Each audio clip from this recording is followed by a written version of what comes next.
मारो इसने मारो भवे फूक मार भव्य मारไม่ควรมา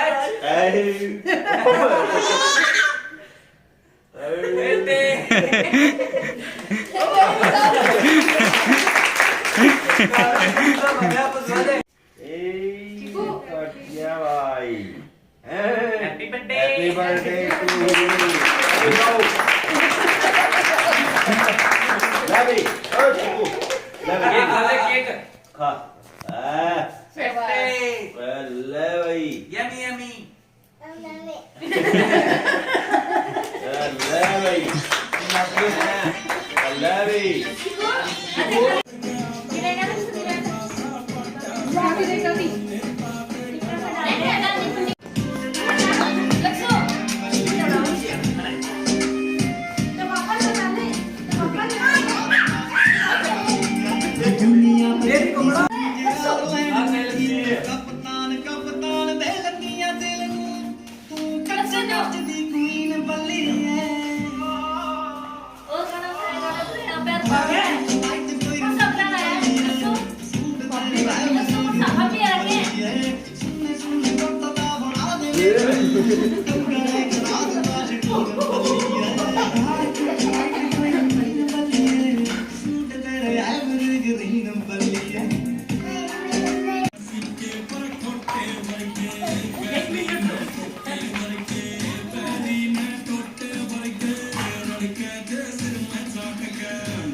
हैप्पी बर्थडे टू यू जी।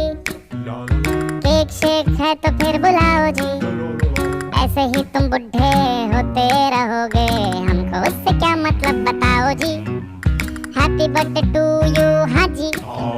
तो इस पे इतने खुश क्यों हो ऐ भाई, तुम तो बरसों पहले ही निकल चुके हो, तो बर्थडे वाला नाटक ये क्यों है भाई।